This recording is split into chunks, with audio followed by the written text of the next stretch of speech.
ஹாலிடேஸ்னாலே அது நம்ம ஜிடி ஹாலிடேஸ் தான். South India's #1 travel brand. ஒரு டிக்கெட் 4 படம் உங்கள் டிஸ்னி பிளஸ் ஹாட்ஸ்டார். கபந்தன் ஒருத்தன் இருக்கான். அவர் ஒரு சாபத்தினால அசுரனாக மாறினவன். ராமருடைய கைப்பட்டு அவனுக்கு சம்பாதிக்கு ஒரு பிள்ளை.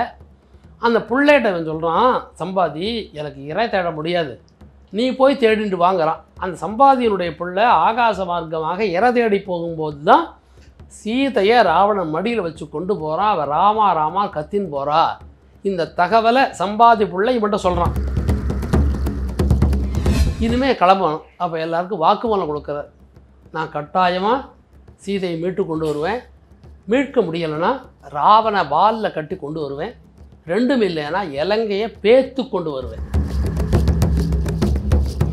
ராவணன் எவ்வளோ அழகானவன்னு அவர் சொல்கிறார். எப்போவுமே 10 தலை கிடையாது. அவனாக விரும்பினா 10 தலையோடு இருக்கலாம், இல்லையானா ஒரு தலையோடு இருக்கலாம். அவன் தூங்குற அழகை பார்க்குறார். மன்மதன் மாதிரி இருக்கானா. கடைசியில் ராவணன் மிரட்டினவன் பரிவாரத்தோடு திரும்பி போயிடுறான். 2 மாதம் ஒரு டைம் தரேன், இந்த 2 மாதத்துக்குள்ள மனசை மாற்றிக்கலைன்னா உன்னை வெட்டி சமைச்சு சாப்பிட்ருவேன்னு சொல்லி பயமுறுத்திட்டு போயிடுறான். அதனால் முதல் வந்தது ஹிரண்யாக்ஷன், ஹிரண்யகசிபு 2 பேர் வந்தான். அப்போ சிசுபாலன், தந்தபக்தன் அவங்களும் பாரதத்துக்குள்ளே வந்துடுவாங்க. அவங்களுக்கு அடுத்தது தான் ராவண கும்பகர்னு 2 பேர். எப்படி இருந்தாலும் நாராயணனுடைய சேவகர்கள் அவர்கள். இப்போ சொல்லப்போனால் நாராயணருடைய காவல் தெய்வம் தான் ராவணன் அப்படிங்கிறது நம்ம எடுத்துக்கலாம். அப்போ ராவணன் வந்து ஒரு பிராமணர். நிச்சயம் ராவணன். அன்பு வணக்கங்கள். இன்று நம்முடன் ஜமத் அக்னி அவர்கள் இணைந்துள்ளார். வணக்கம் சுவாமி. இப்போது அயோத்தி ராமர் கோவில் வந்து கட்டப்பட்டு ஜனவரி 22 கும்பாபிஷேகம் பிராண பிரதிஷ்டை அவங்க வந்து பண்ணுறாங்க. இந்த அயோத்தி ராமர் கோயில் பல்வேறு சர்ச்சைகளுக்கு மத்தியிலையும் நிறைய அதை பற்றியான விஷயங்கள்லாம் ஒரு பேசுபொருளாகவே மாறி இருக்கு. இன்றைக்கி இந்திய தேசம் காத்து கொண்டிருக்குது இந்த மாதிரி ஒரு பெரிய கோயிலுக்காக. இப்போது ஹீரோ ஆஃப் த ஸ்டோரி ராமருடைய அந்த லைஃப் ஜேர்னி இருக்கு இல்லையா, அது அயோத்தியில் ஆரம்பிச்சது. இப்போ ராம ஜென்ம பூமி அப்படின்னு தான் அதை சொல்கிறாங்க. அதனுடைய பின்னணியை கொஞ்சம் சொல்லுங்கள் சார். ஒரு சமயத்தில் அதர்மங்கள் தலை தூக்கும், எல்லை இல்லாமல் போகும். அப்போ தேவர்கள்லாம் போய் முறையிடுவார்கள். இந்த மாதிரி அதர்மம் ஜாஸ்தியாக போச்சு, இதுக்கு காரணமாக இருக்கக்கூடியது ராவணன் அப்படின்னு சொல்லுவாங்க. ஒவ்வொரு சந்தர்ப்பத்துலையுமே தேவர்கள் வந்து இங்கே அவதாரமாக வந்து இந்த 10 அவதாரத்துலேயும் சாகசங்கள் பண்ணியிருக்காங்க. இந்த மாதிரி சூழ்நிலையில் வைகுண்டத்தில் இருக்கக்கூடிய நாராயணர் நினைக்கிறார், நம்ம போய் அந்த அதர்மத்தெல்லாம் போக்கணும் அப்படின்னு. அப்படின்னா கீழே போய் மனுஷனாக பிறக்க போகிறோம். அதுக்கு பேக்ரவுண்டில் சில காரணங்கள் உண்டு. நாரதருடைய சாபம் இருக்குது நாராயணருக்கு, நீ மனிதனாக பிறக்க வேண்டாம். அது கொஞ்சம் பெரிய கதை, அந்த கதையை விட்டுடுவோம். அந்த சாபம் இருக்குது. இதே சமயத்தில் ராவணன் ஒரு வரம் வாங்கியிருக்கான். தேவர்களாலேயோ மனிதர்களாலேயோ எனக்கு மரணம் ஏற்படக்கூடாது அப்படின்னு வரம் வாங்கியிருக்கான். அது ஒரு தனி கதை. இப்போ 2ஐயும் மனசில் வச்சுக்கிறார். நான் மனுஷனாக பிறக்க வேண்டிய தேவையும் இருக்குது, அதே சமயம் தவறு செய்யக்கூடிய ராவணன் வரமும் வாங்கியிருக்கான். அப்போ இதை சந்தர்ப்பமாக பயன்படுத்தி நாம் மனிதனாக பிறந்து விடலாம், இந்த அவதாரத்தை அப்படி வச்சுக்கலாம், அப்போ தெய்வத்தன்மையை நாம் வெளிப்படுத்த வேண்டாம் அப்படின்னு முடிவு பண்ணுறார். அப்போ ராமாவதாரத்துக்கு உண்டான முழு ஹோப்பு வந்துடுது. அவ்வளோதான். இப்போ யாருக்கு வர்றதுங்கிற போது தசரதனை தேர்ந்தெடுக்கிறார். ஏன்னா அவன் பல காலம் தவம் பண்ணவன், அதனால அவனுக்கு பிள்ளையாக பிறக்கணும்னு முடிவு பண்ணி. அது பெரிய கதை. ராமாயணம் ஃபுல்லாக நம்ம பார்க்குறதுங்க ரொம்ப கஷ்டம். தன்னையே 4 பாகமாக பிரித்து கொண்டு பிள்ளையாக பிறக்கிறார். ராமாயணத்தில் 7 காண்டம்னு உண்டு. இந்த முதல் காண்டம் எது வரைக்கும் போகுதுன்னா, ராமாவதாரம் ஏற்படுறது, 4 பிள்ளைகள் பிறக்கிறார்கள், ஒரு 5 வயசு வரைக்கும் அரண்மனையில் வாழறார்கள். அதுக்கப்புறம் குருகுல வாசம் போகிறாங்க. 15 வயசில் திரும்பி வராங்க. 15 வயசில் இவங்க கல்யாணம் பண்ணுங்கிற எண்ணம் வருது தசரதருக்கு. வயசாச்சு, கல்யாணம் பண்ணினாக்கா அவனுக்கு ராஜ்யத்தை கொடுத்து காட்டுக்கு போயிடலாம் அவர் நினைக்கிறார். இந்த சூழ்நிலையில் விஸ்வாமித்திரர் வர, அவர் திருக்கால ஞானியவர், எல்லாம் தெரிஞ்ச வருவார். இவர் நாராயணங்கிறது உட்பட அவருக்கு தெரியும். அதனால் இவருடைய சக்தியை வந்து பிரகாசப்படுத்தணுங்கிற எண்ணத்தையும் மனசில் வச்சுண்டு, மகாலட்சுமி தான் சீதையாக வந்து பிறந்திருக்காங்கிறதும் அவருக்கு தெரியும் ஜனக மகாராஜாவுக்கு. இப்போ இவங்களை சேர்த்து வைக்கணுங்கிற எண்ணம் வேறு. அதுக்கு ஒரு பேக்ரவுண்டு காரணம் உண்டு.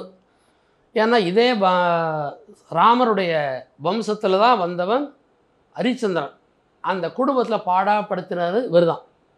அதுக்கு என்ன காரணம் பேக்ரவுண்ட் கதை இருக்குது, இப்போ மேலே மேலே போயிட்டே இருக்கும். அப்போ இங்கே சேர்த்து வைக்கணுங்கிறதுனால இவர் யாகம் பண்ணுறதுக்காக தசரதன்கிட்ட வந்து கேட்டு பல விதமான வாதப்பிரிவாக கூட்டிட்டு போகிறாங்க. போகிற வழியில் முதல்ல தாடகை வதம் பண்ணுறாரு. இங்கே கிருஷ்ணனுக்கும் ராமனுக்கும் பெரிய ஒற்றுமை. முதல் வதம் பெண் தான்.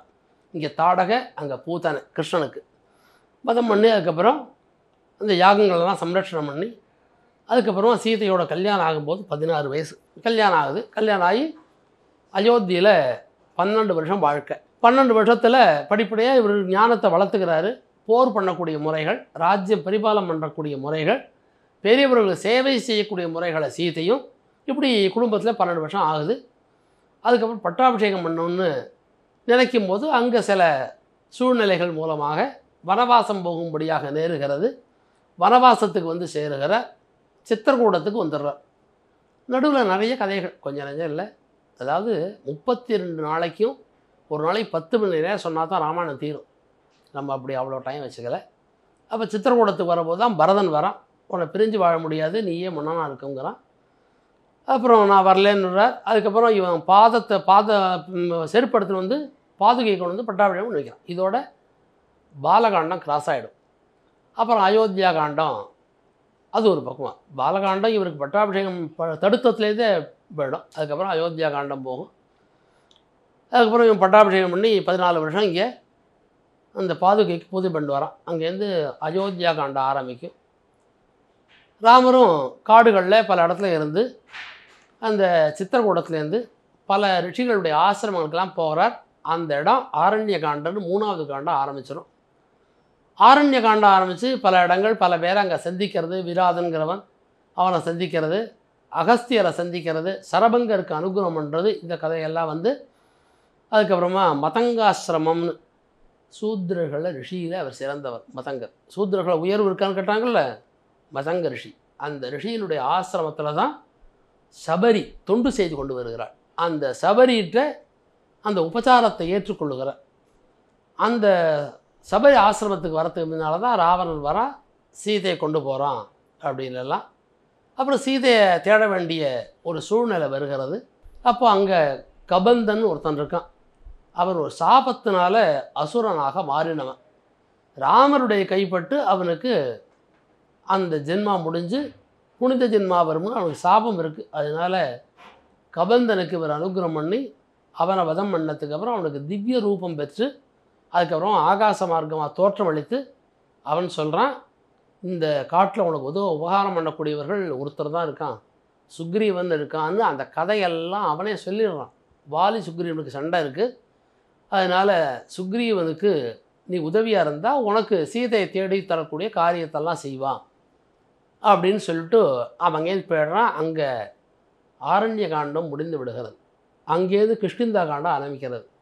கிஷ்கிந்தா காண்டம் ஆரம்பித்து அந்த சுக்ரீவன் இருக்கக்கூடிய நிலைக்கு போகிறதுக்கு பின்னால் மலை மேலே சுக்ரீவன் உட்காந்து பார்த்துன்னு இருக்கான். இவங்க 2 பேர் வராங்க, ராமர் லக்ஷ்மணரும்.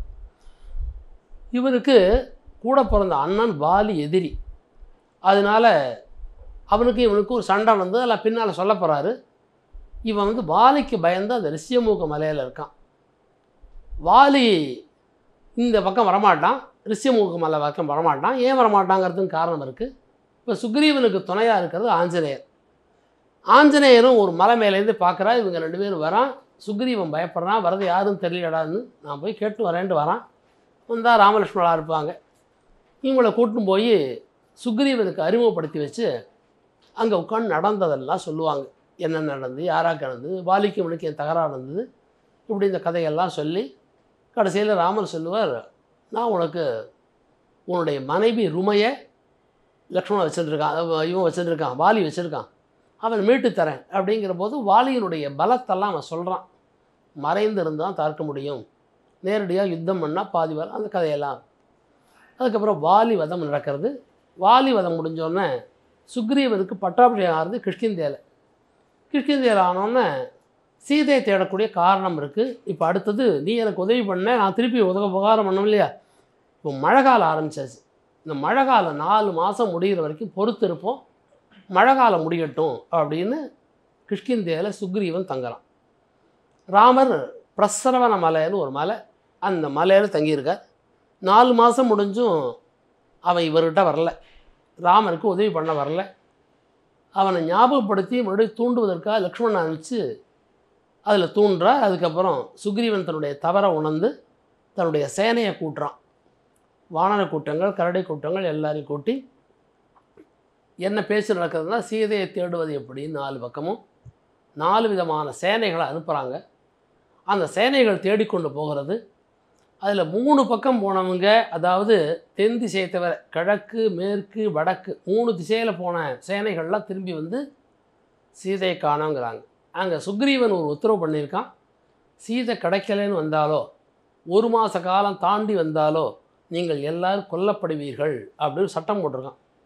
அப்போ எல்லோரும் வந்தோன்னே எல்லோரும் கொல்லப்படுவீர்கள். நான் சுக்ரீவன் இல்லை, தென் திசையில் போனவங்க என்ன ஆச்சான்னு தெரியல, அது தெரிஞ்சதுக்கப்புறம் தண்டையை ஆரம்பிக்கலான்னா அப்போ தென் திசையில் போனவங்கள காத்துட்ருக்காங்க. தென் திசையில் ஜாம்பவான், ஆஞ்சநேயன், கங்கதன், இந்த மாதிரி துவிதன், மைந்தன் இவங்கெல்லாம் போயிருக்காங்க. அவங்க போனவங்க ஒரு குகையில் மாட்டிக்கிறாங்க. அந்த குகையில் மாட்டின்டா அது ஒரு மாந்திரிகமான மலை. அது அந்த மலையிலேருந்து வெளியில் வர்றது ரொம்ப கஷ்டம். அங்கேருந்து வெளியில் வர முடியாமல் கஷ்டப்படுறாங்க. அந்த இடத்துல ஒருத்தி இருக்கா, அவள் தபஸ் பண்ணுறாள். அவள் தான் இவங்களை காப்பாற்றி மலையடி வாரத்தில் கொண்டு விட்டுறாள். இப்போ எல்லோரும் மலையடி வாரத்தில் இருக்காங்க. கிட்டத்தட்ட ராமேஸ்வரன் வச்சுக்கணும், இப்போ கொடிக்கரை இங்கே கொண்டு வச்சுருக்காங்க. இங்கே உட்காந்து வருத்தப்படுறாங்க. அங்கே ஜடாயுனுடைய சகோதரன் சம்பாத்தின்னு ஒருத்தன், அவன் ரொம்ப வயசானவன். அவன் ரெக்கையெல்லாம் போயிடுச்சுப்போ, தவந்தாழ்ந்து வரணும். இப்போ வரும்போது இவங்கெல்லாம் பேசிகிட்டு இருக்காங்க, இந்த வானரங்கள்லாம். நம்ம கடற்கரைக்கு வந்துட்டோம், சீதையை பார்க்க முடியல, இதுக்கப்புறம் யார் போக முடியும்? சீதையை காணாமல் போய் சொன்னால் நம்மளெல்லாம் கொண்டுடுவாங்க, அங்கே போய் சாகிறதுக்கு இங்கே தற்கொலை பண்ணிக்கலாம் அங்கே போய் அப்படின்னு இவங்கெல்லாம் பேசிக்கும்போது இதெல்லாம் அவன் காதில் கேட்டுருக்கான் சம்பாதி. அவன் வரான் இங்கே. இவங்கள்ட்ட வந்து என்ன நடந்தது, நீங்கள்லாம் ஏன் இப்படி படுத்துட்டுருங்க, என்ன ஏதுன்னு கேட்குற போது அப்போ சொன்னாங்க, வனவாசம் வந்த ராமனுடைய மனைவியை சீதையை ராவணன் கொண்டு போனான், காப்பாற்றுறதுக்கு ஜடாயுன்னு ஒருத்தர் இருந்தார், அவர் சண்டை போட்டார், ஜடாயுவும் கொண்டுட்டானுங்கன்ன போது தான் இவன் சொல்கிறான், ஆஹா என் தம்பி செத்து போயிட்டானா அப்படின்னு. இல்லை கவலைப்பட வேணாம், ராமரே அவனுக்கு கர்மாவை பண்ணி நல்ல கதி ஏற்படுத்தி கொடுத்துட்டார் அப்படின்னதுக்கப்புறம் ராமருக்கா நானும் உதவி பண்ணுறேன்னு சம்பாதி சொல்கிறான். என்ன பண்ணுறான்னா, கழுகுகளுக்கு நீண்ட பார்வை உண்டு, அதனால் அங்கேருந்தே அவன் பார்க்குறான். அங்கேருந்து பார்க்குற போது அவனுக்கு லங்கை தெரிகிறது, சீதை இருக்கிறதா தெரிகிறது. அது மட்டும் இல்லாமல் அவனுக்கு ஏற்கனவே நடந்த ஒரு கதை, சம்பாதிக்கு ஒரு பிள்ளை. அந்த பிள்ளைகிட்ட அவன் சொல்கிறான், சம்பாதி எனக்கு இறை தேட முடியாது, நீ போய் தேடிட்டு வாங்குறான். அந்த சம்பாதியனுடைய பிள்ளை ஆகாச மார்க்கமாக இறை தேடி போகும்போது தான் சீதையை ராவணன் மடியில் வச்சு கொண்டு போகிறான். அவன் ராமா ராமா கத்தின்னு போகிறா. இந்த தகவலை சம்பாதி பிள்ளை இவன்கிட்ட சொல்கிறான். அது வரைக்கும் இவனுக்கு ராவனை பற்றி நினைவில்லை, ஏதோ ஒன்று நினச்சிட்டு இருக்கான். இப்போ இவங்க சொன்னது பார்த்தா எல்லாம் கனெக்ட் ஆகிடுது. அதுக்கப்புறம் அவன் தான் சொல்கிறான், சம்பாதி தான் சொல்கிறான், இது லங்கைக்கு போனால் காப்பாற்றலாம், லங்கைக்கு போகிற உங்களுடைய சக்தி எங்கே இருக்குது, 100 யோஜனை தூரம் இருக்குது இங்கேருந்து அப்படின்னு சொல்லும்போது எல்லாரும் அவங்களுடைய சக்தியெல்லாம் யோஜனை பண்ணி பார்க்குறாங்க. ஒருத்தன் சொன்னால் 10 யோஜனையாக இருந்தால் போவேன், 20 யோஜனையாக இருந்தால் போவேன் அப்படி ஒருத்தன் சொன்னோன்னே அங்கதான் தான் முக்கியமானவன் வாலிகனுடைய பிள்ளை. அவன் சொல்கிறான், 100 யோஜனை போயிடுவேன், ஆனால் திருப்பி வர எனர்ஜி இருக்காது அப்படிங்கிறான். எல்லோரும் சோர்ந்து போய் என்ன பண்ணுறோன்னு தெரியாமல் எல்லாம் துக்கத்தில் ஆழ்ந்திருக்காங்க. ஆழ்ந்திருக்கிற போது தான் ஜாம்பவான், அவர் ரொம்ப பெரியவர், வயசானவர், ராமனுடைய நாராயணனுடைய எல்லா அவதாரத்தையும் நேரில் பார்த்தவர், அவர் ரொம்ப வயசானவர். இப்போ கூட பழைய ஆளுகள்லாம் அந்த காலத்து ஜாம்பவான்னு சொல்லுவோம் இல்லையா, அவர் தான் ஞாபகப்படுத்துறது, ஆஞ்சநேயா உன்னால் தான் இது முடியும், சின்ன வயசில் அவ்வளோ பராக்கிரமம் உனக்கு, சூரியனே பிடிச்சி வாயில் போண்டவன், உன் சக்தி ஈடாறு கிடையாதுன்னு பழசெல்லாம் ஞாபகப்படுத்துவார். இவருக்கு ஒரு சாபத்தினால சக்தியெல்லாம் மறந்துருக்கார் ஆஞ்சநேயர். இப்போ இவர் சொல்ல சொல்ல சொல்ல அவருக்கு சக்தி வந்துடும். சக்தி வந்து தன்னுடைய உடம்பை அவரே பரிசோதனை பண்ணி பார்க்குறாரு. ஒரு மரத்தை காலால் பிடுங்கி பார்க்குறாரு, பிடுங்க வருது, மலையை காலாலேயே உடச்சி நசுக்கி பொடி பண்ணுறாரு. இப்படியெல்லாம் பண்ணி உடம்பில் பலம் இருக்குங்கிறத நம்பிட்டார். இனிமேல் கிளம்பணும். அப்போ எல்லாருக்கும் வாக்குமூலம் கொடுக்குறார், நான் கட்டாயமாக சீதையை மீட்டு கொண்டு வருவேன், மீட்க முடியலைன்னா ராவண வாலில் கட்டி கொண்டு வருவேன், ரெண்டும் இல்லைன்னா இலங்கையை பேத்து கொண்டு வருவேன் தேசத்தோட அப்படின்னு சூழ்நிலைக்கிறதோட கிஷ்கிந்தா காண்டம் முடிஞ்சிடும்.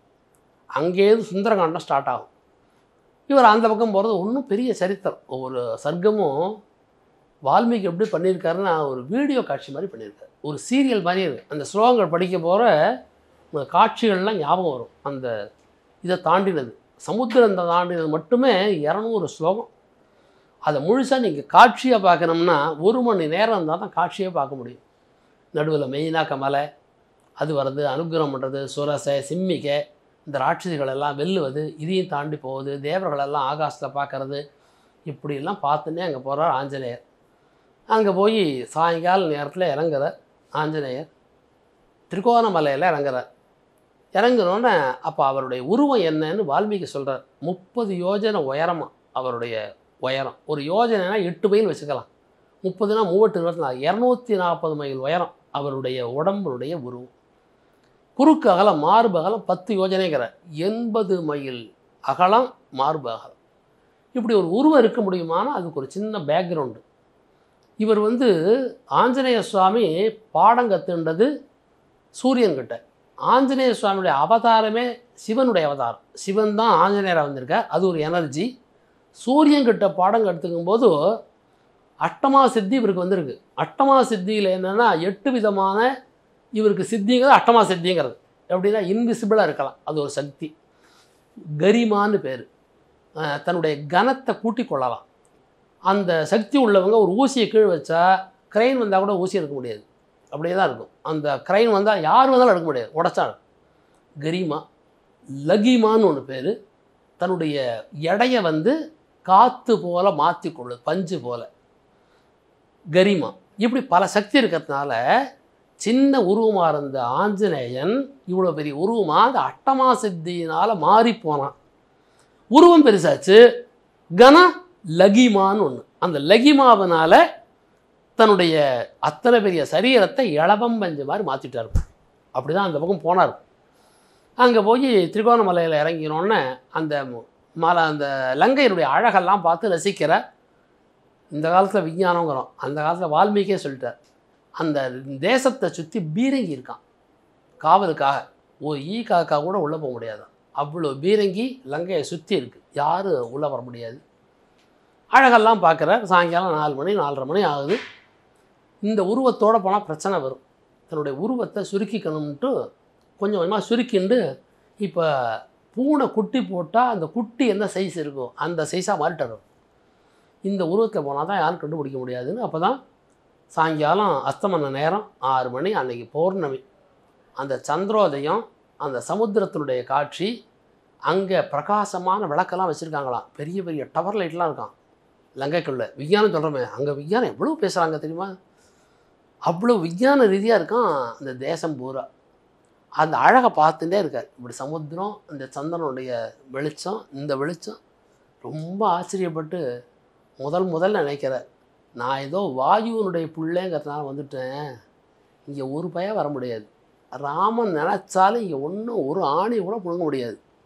இப்பேற்பட்ட பாதுகாவல் எல்லா இடத்துலையும், இத்தனை பீரங்கியை தாண்டி இத்தனையை தாண்டி இவனை என்ன பண்ண முடியும் ராவணனை அப்படின்னு. சரி, இதனால் நம்மளுடைய முயற்சி போவோன்னு போகும்போது தான் லங்கினி நகர தேவதை, அவளையே யாரும் சமாளிக்க முடியாது. அவளை ஜெயிச்சு அதுக்கப்புறம் மெயின் என்ட்ரன்ஸு, 4 என்ட்ரன்ஸு லங்கைக்கு. தெற்கு என்ட்ரன்ஸு. இந்த என்ட்ரன்ஸில் உள்ள வீரர்களெல்லாம் ஏமாற்றி சண்டை போட முடியாது. சண்டை போட பிரச்சனை பெருசாக போயிடும். அதனால குட்டி குரங்கா இருந்து நேர்மையாக போகிறவன் கேட்டு வழியாக போகணும். நம்ம போகிறது தப்பான காரியம். அதனால் செவத்து மேலே ஏறி உள்பக்கம் வச்சுறார். குதித்து அந்த குட்டி குரங்காவே இருந்து எல்லா இடத்தையும் தேடி பார்க்குற. ராத்திரி முழுக்க தேடுறார், எங்கேயும் காணோம். கடைசியில் அங்கே புஷ்ப விமானம் இருக்குது, அதை பார்த்து ரொம்ப ஆச்சரியப்படுறார். புஷ்ப விமானத்தில் பெரிய ப்ளஸ் என்னென்னா, யாருக்கு தெரிஞ்சிக்காத ஒரு ப்ளஸ் என்னென்னா, வெளியிலே பார்க்குறதுக்கு ஹெலிகாப்டர் மாதிரி இருக்கும், இத்தினோட இருக்கும். உள்ளுக்குள்ளே போய்ட்டால் மலை நதி இது பெரிய பங்களா மாளிகை எல்லாம் இருக்கும். இவ்வளோ பெருசாக இருக்குது, இது பெருசாக கீழே இங்கே பார்த்தா ஹெலிகாப்டர் மாதிரி இருக்கும். ஒரு விசித்திரமானது புஷ்ப விமானங்கிறது. அதெல்லாம் வால்மீகியே சொல்கிறார். பெரிய பெரிய நதிகள் இருக்குது, பெரிய பெரிய மலைகள் இருக்குது, காடுகள் இருக்குது, அதுக்குள்ளே அழகான மண்டபங்கள் எல்லாம் அதுக்குள்ளே இருக்குது. உள்ளே போய் பார்க்குற, இறங்கி பார்த்தா ஹெலிகாப்டராக இருக்குது. இல்லை இத்தனோடு இருக்குது, உள்ளே போய் பார்த்தா மறுபடியும் எல்லாம் இருக்குது. ஒரு விசித்திரமான இது. ஏறி பார்த்தா ஆச்சரியப்பட்டு கடைசியில் ராவனுடைய மாளிகைக்குள்ளே போய் ஒரு ரவா தேடுறார். ராவணன் எவ்வளோ அழகானவன்னு அவர் சொல்கிறார். எப்போவுமே 10 தலை கிடையாது. அவனாக விரும்பினா 10 தலையோடு இருக்கலாம், இல்லையானா ஒரு தலையோடு இருக்கலாம். அவன் தூங்குற அழகை பார்க்குறார். மன்மதன் மாதிரி இருக்கானா, ஆஞ்சநேயரே சொல்கிறார். ஆஞ்சநேயரே சொல்கிறார் அவ்வளோ அழகாக இருக்கான்னு. ஒரு ரூபா தேடி போனால் மண்டோதரி இடத்துல படுத்துன்னு இருக்கா மனைவி. சீதையை விட அழகு.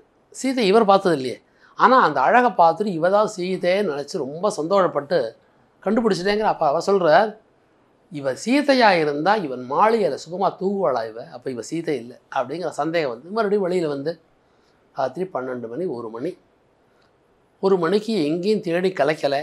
ஒரு பெரிய மதில் மேலே உட்காந்து ராத்திரி அழ ஆரம்பிச்சிடுறார் ஆஞ்சநேயர். இங்கே தேடி கிடைக்கல, எல்லா இடத்தையும் சதுரங்கல மாத்துரோப்பிங்கிற 4 அங்குணம் கூட எடை விடாமல் நான் தேடிட்டேன், இங்கே இல்லை. இப்போ இல்லைன்னு நான் போய் சொன்னால் என்ன ஆகும்? வானர கூட்டங்கள்லாம் இறந்து போகும். இந்த தகவல் கேட்டால் ராமன் லக்ஷ்மணன் இறந்து போவார்கள். தேசத்தில் எல்லோரும் கேட்டால் பரதன் சத்ருக்ன தாயார்கள் எல்லாரும் இறந்து போவார்கள். அப்போ குரங்குகளும் மனிதர்களும் சாவதற்காக இந்த விஷயத்தை நாம் சொல்ல போகணுமா?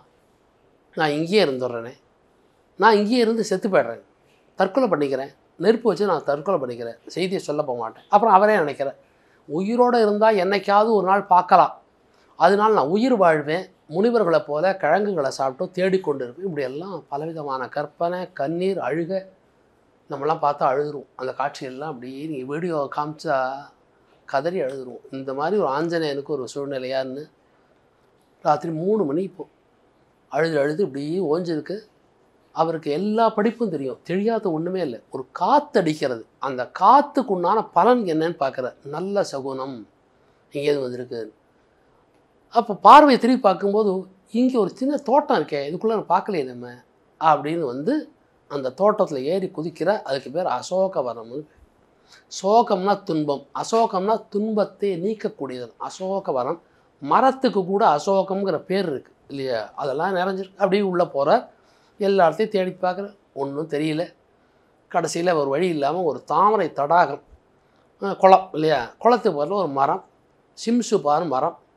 அந்த மரத்தினுடைய இலையும் இவருடைய உடம்பும் ஒரே கலர். அதனால் அதில் ஏறிவிட்டார். நல்ல உச்சியில் உட்காந்துருக்கார். உட்காந்து அங்கேயிருந்து பார்த்தா கீழே பவர் லைட்டு, பெரிய பெரிய டூம் லைட்லாம் இருக்குது. கீழே வந்து தாமரை குளம். அப்போ அவர் நினைக்கிறார், சீதை இந்த காட்டுக்குள்ளே இருந்தால் நிச்சயமாக ப்ரேயர் பண்ண வருவா. ப்ரேயர் பண்ணுறது தண்ணி வேணும், சந்தியாவந்தனம்னு சொல்லுவோம் பாஷையில்.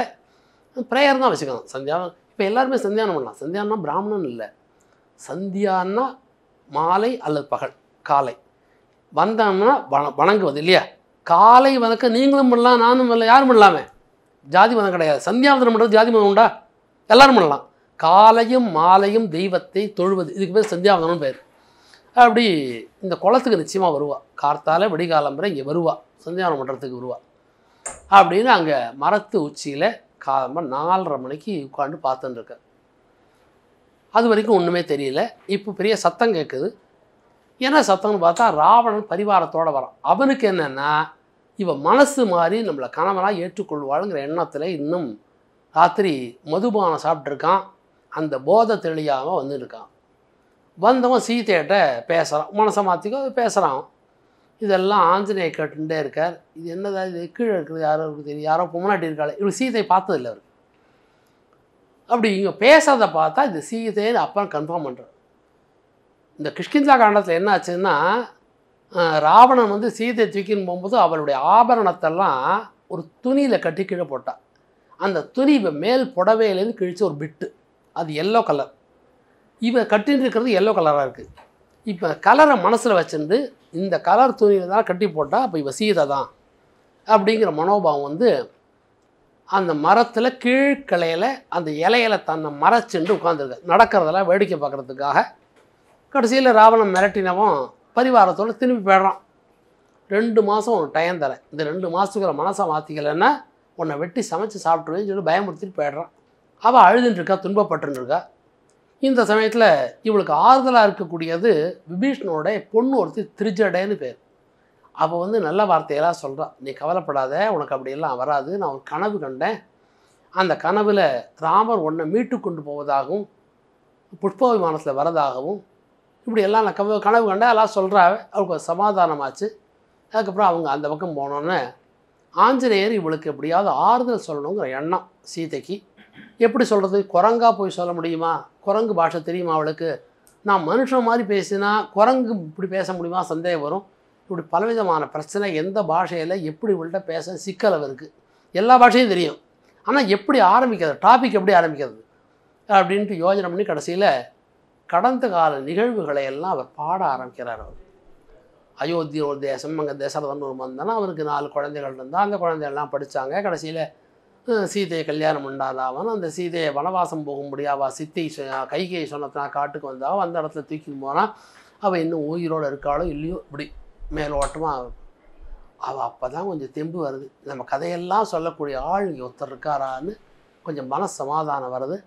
அப்புறம் தன்னை பற்றி நடந்ததெல்லாம் சொல்கிறார். அந்த காட்சியில் என்னெல்லாம் பேக்ரவுண்டில் போய் எல்லாத்தையும் சொல்கிறார். கடைசியில் ராமன் தேடி கொண்டு வந்தால், கடைசியில் சபரி ஆசிரமத்துக்கு வந்தால், கபந்தன் சொன்னதுனால சுக்ரீவனை நட்பு கொண்டா, சுக்ரீவனுக்கு சகாயம் பண்ணுறதுக்காக வாலியை கொண்டதுக்கு அப்புறம் சுக்ரீவனுக்கு சகாயம் பண்ணணும். சுக்ரீவனுக்கு தொண்டனாக இருக்கக்கூடிய ஆஞ்சநேயன் ஒருத்தன், ஆஞ்சநேயன் வாயுனுடைய பிள்ளையாக இருக்கக்கூடிய நான் வந்திருக்கேன்னு கொண்டு முடிக்கணும். இப்போ அப்படி சொல்லி முடித்து அவர் கீழே குதித்தோடனே அவளுக்கு இப்போது தெம்பு நல்லா வரல, நம்பிக்கை முழுமையாக வரல. சந்தேகப்பட்டு பல கேள்விகளை கேட்குறா, எல்லாத்துக்கும் பதில் சொல்கிறா. கடைசியில் சமாதானம் ஆகிடுறா. நான் சீதையை பார்த்தா ராமதூதன் சொல்கிறதுக்கு என்ன எனக்கு ஆதாரம்னு ஆஞ்சநேயர் கட்டும்போது கிஷ்கிந்தா காண்டத்தில் ராமர் மோதிரம் கொடுத்துருக்கார். அந்த மோதிரத்தை கொடுத்துட்ற ராமதூதன். நான் திருப்பி போனால் உங்களை பார்த்து அடையாளம் கேட்பாரேங்கிற போது நெத்தி சுட்டின்னு ஒன்று உண்டு, இங்கே ஒன்று வச்சு சந்திரலாம் வச்சுருப்பாள் ஆபரணம். அதை அவள் கொடுக்குறா, சூடாமணின்னு பேர். அதை கொடுத்து சீதையை பார்த்ததுக்கு இது அடையாளம். அப்போ அதையும் வாங்கி ஜாக்கிரதையாக வச்சுட்டு இப்போ அடுத்து ஆஞ்சநேயர் சொல்கிறார், நான் கிளம்பி போகிறேன், நான் உங்களை மீட்டு கொண்டு போயிடுவேன். ஆனால் ஒன்றும் நான் வர வரைக்கும் உங்களை தொந்தரவு பண்ணாமல் இருக்கணும். இவ்வளோ தூரம் வந்துட்டு இந்த ராவணனுக்கு ஒரு பயத்தை ஏற்படுத்தி விட்டு போக வேண்டும், இல்லையானா அவன் தொந்தரவு ஜாஸ்தியாகும் அப்படின்னு. நீ என்ன நினைக்கிறியோ பண்ணு ஆஞ்சநேயர்ன்ட்டா. உடனே அங்கே இருக்க மரத்தெல்லாம் முறிச்சு போட்டு அழிச்சு அங்கே உள்ள ராட்சசிகள்லாம் இவள்கிட்ட வந்து கேட்குறா. ஒரு குரங்கு வந்து பேசி எனக்கும் சம்மந்தமே இல்லை யாரோன்னு சொல்லிட்டாங்க, இல்லைன்னா அனாவசிய பிரச்சனையாகும். ராவணன் போய் சொன்னால் கட்டி இழுத்துன்னு ஒன்றா அவங்க ஒன்றா கட்டி எழுந்தான். பிரம்மாஸ்திரத்தை போட்டு கொண்டு போனாங்க. கடைசியில் ராவணோட சபையில் நிறைய வாக்குவாதங்கள்லாம் நடந்து கடைசியில் தீ வைத்தார்கள். அங்கேருந்து தப்பிச்சு போய் லங்கைக்கு தீ வச்சார். அங்கேருந்து கிளம்பி வரணும். வரும்போது மறுபடியும் பயம் வந்துடுது, லங்கைக்கு தீ வச்சவே சீதை எரிஞ்சிருவாளோன்னு. அப்போ மறுபடியும் மேரா இங்கே வந்து பார்த்தா சீதை அக்னி பகவானை பிரார்த்தனை பண்ணி எனக்கு ஒன்றும் வரக்கூடாது, ஆஞ்சநேயர் வெற்றி பெற வேண்டும் வேண்டினத்தினால அவளுக்கு ஒன்றும் நேரில் அவள்கிட்ட சொல்லி அவளுக்கு ஒன்றும் ஆகலைங்க தெரிந்து கொண்டு மீண்டும் ராமர் இடத்துல வந்து சேர்ந்தார்னு சுந்தரகாண்டம் முடிஞ்சிடும். அங்கேருந்து இப்போ எல்லாருமா சேர்ந்து யுத்த காண்டத்துக்கு உண்டான வேலையை ஆரம்பிக்கணும். எப்படி போகிறதுக்கு ரோடு மேப், அதுதான் ராமன் யாத்திரை பண்ணதுங்கிறது இன்றைக்கி சொல்கிறாங்க இல்லையா, இன்னும் 40 இடம் 100 இடம்னு. இதெல்லாம் அந்த யாத்திரை முறையில் வருது. அங்கேருந்து கிளம்பி சமுத்திரக்கரைக்கு வந்து அங்கேருந்து போகணும்னு. அங்கேருந்து அயோத்தி இப்போ எங்கே இருக்கோ அங்கேருந்து இது வரைக்கும் வரணும், ராமேஸ்வரம் வரைக்கும் வரணும். அப்போவே ராமர் சொல்கிறார், ஜனங்கள் இருக்க பக்கமாக போகாதீங்கோ, எல்லாருக்கும் இடைஞ்சல். இத்தனை வானரங்கள், இப்போ கோடிக்கணக்கான வானரங்கள், கொஞ்சம் நஞ்சம் இல்லை, தாங்காது, காட்டு வழியாக எல்லோரும் போடுவோம் அப்படி சொல்லி காட்டு வழியாக வந்து அங்கே 3 நாளைக்கு இருக்காங்க. எப்படி தாண்டதுங்கிறதுக்காக பரமேஸ்வரனை தியானம் பண்ணி படுத்திருக்கார். அப்போ சமுத்திர ராஜா வந்து அவன் தான் சொல்கிறான், இந்த வானரங்கள்லாம் சாமானியம் இல்லை, குரங்குகள் இல்லைப்பா, எல்லாம் தேவர்கள் வந்தவர்கள்லாம். இதில் நலன்னு ஒருத்தன் இருக்கான், அவன் விஸ்வகர்மாவுடைய பிள்ளை, அவனுக்கு பாலம் கட்ட தெரியும், கூட்டுக்கேளு எல்லாருக்கும் வச்சு பாலம் கட்டி சாதாரண குரங்குகள் எல்லாம் மலையும் பாறையும் கொண்டக்கூடிய குரங்குகள் எல்லாம் அறிவுள்ள குரங்குகள் பாலத்தை கட்டுன்னா அங்கே தான் பரமேஸ்வரனுக்கு பூஜை பண்ணதாக ராமேஸ்வர க்ஷேத்திரம். அது கூட சில புராணங்களில் விஸ்தாரமாக இல்லை. ராமலிங்க சுவாமி அப்படி அது வந்து சில புராணங்களும் இல்லை. வால்மீகி அதை பற்றி பெருசாக சொல்லலை, ராமேஸ்வரத்தை பற்றியெல்லாம் பெருசாக சொல்லலை. அதில் ஜாஸ்தியாக சொன்னது துளசிதாசர் தான் சொன்னார் ராமேஸ்வரத்தை பற்றி. அப்படி அங்கே ப்ரேயர் பண்ணி அதுக்கப்புறம் 5 நாளையில் அந்த பாலத்தை கட்டுறாங்க, ராத்திரியும் பகலுமா. ராத்திரி அந்த பக்கம் போய் யுத்தங்கள்லாம் நடக்குது, பயங்கரமான யுத்தங்களில் தான் ராவண வதங்கள்லாம் நிறைய காட்சிகள். அதுக்குள்ளே ராவண வதம் முடிஞ்சு அதுக்கப்புறம் சீதையை கூட்டின்னு வரணும். அப்போது என்ன பிரச்சனைன்னா, ஒரு வருஷ காலம், கிட்டத்தட்ட 10 மாத காலம் இன்னொருத்தர் வீட்டில் ஒரு பெண் இருந்து விட்டால் அங்கே எத்தனையோ கேள்வி வரும். 10 மாதத்தில் குழந்தை பெற்றுக்க முடியாதா, குழந்தை பெற்று அவன்கிட்டே கொடுத்து இங்கே வந்துக்க முடியாது, இப்படியெல்லாம் உலகம் பேசும் இல்லையா. இந்த ஒரு காரணத்துக்காக எனக்கு தெரியும் நீ உத்தமின்னு, ஆனால் மக்கள் நம்பணுமா இல்லையா அப்படிங்கிற போது கேள்வி வருது. ஏன் மக்கள் நம்பணும் நினைக்கிறேன்னா, இல்லை நான் ஒரு ராஜாவாக இருக்கிறவன், எல்லா மக்களுக்கும் நம்பிக்கை உள்ளவனாக நான் நடக்கணுமா இல்லையா? தனி மனிதனாக இருந்தால் என் இஷ்டம்னு நான் சொல்லலாம். தனி மனிதன் இல்லை, இந்த பாரதத்தையே ஆண்டு அனுபவிக்க வேண்டிய ஒரு ராஜா. அப்போது கடைசியில் தொண்டனு வரைக்கும் நம்பிக்கை வரணுமானா நான் இப்போ சில காரியங்கள் பண்ணணும்னு சொல்லி தான் அங்கே அக்னி பிரவேசம் சீதாக்கு இதெல்லாம் தப்பாக புரிஞ்சுன்னெல்லாம் பேசுகிறாங்க. அப்படியெல்லாம் அதெல்லாம் வால்மீகியை படித்தா நியாயங்கள்லாம் நிறைய தெரியும். அப்படி அங்கேருந்து மீட்டுக்கொண்டு அங்கேருந்து எல்லோரும் அயோத்திக்கு வரணும். எப்படி வருதுன்னா, அப்போ தான் விபீஷன் ராஜ்யம் எடுத்தேன், அவனுக்கு பட்டாபிஷேகம் கட்டியாச்சு ராவணன் தம்பிக்கு. அவன் சொன்னால் இதுதான் புஷ்ப விமானக்கே எல்லோரும் போயிடலான்னா அப்புறம் எல்லோரும் ஏறிண்டாங்க. கிஷ்கிந்தேர் போய் எல்லோரும் கூட்டிண்டு நேரம். இந்த இடத்துல ஒரு விஷயம் என்னென்னா, இந்த ராமராவண யுத்தத்தை பார்க்குறதுக்கு தேவர்கள்லாம் வந்திருக்காங்க. அதில் பிரம்மா ஒருத்தர். அவர் சொன்னார், நீ யாருன்னு தெரியுமா ராமான்னார். நான் யாரும் தெரியாது, நான் மனிதனாக இருப்பேன்னு தான் வந்திருக்கேன், இதுக்கு மேலே எனக்கு ஒன்றும் தெரியாதுன்னார். அப்போ பிரம்மா சொல்கிறார், நீ தான்ப்பா நாராயணன், நீ ராவணனை கொல்ல வந்த வேலை ஆயிடுச்சு, நீ சொர்க்கம் வரலாமேன்னார். அப்போ ராமர் சொல்கிறார், வந்தது அதுக்காக மட்டும் இல்லை, பூலோகத்தில் தர்மம் போயிடுத்து, தர்மத்தை ஸ்தாபனம் பண்ண வேண்டும், அப்படியானால் நான் சில காலம் இங்கே வாழ வேண்டும்.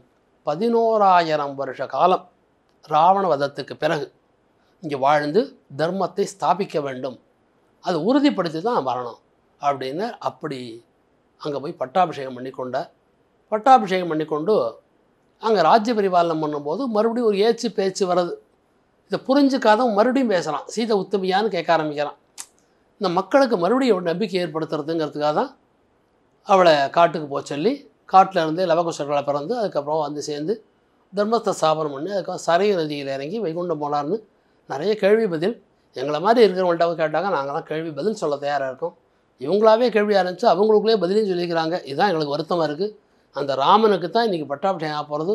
என்னை போல் ராமாயணம் தெரிந்தவர்களுக்கெல்லாம் ரொம்ப சந்தோஷம். இந்த ட்ராவல் இருக்குல்ல சார், ராமருடைய இந்த லைஃப் ட்ராவல் இருக்குல்ல, அதெல்லாம் சாமானிய மக்களுக்கு என்ன சொல்ல வருது? ஒரு லைஃப் லெசன் தான் நம்ம என்ன எடுத்துக்கலாம்? அவர்கள் போன பாதை இங்கெல்லாம் அதான் கஷ்டப்பட்டாங்கங்கிறத பற்றி அது எப்படி சொல்லணும்னா, வயசாகிடுது உங்களுக்கு, இப்போ 70-75 வயசாகிடுது.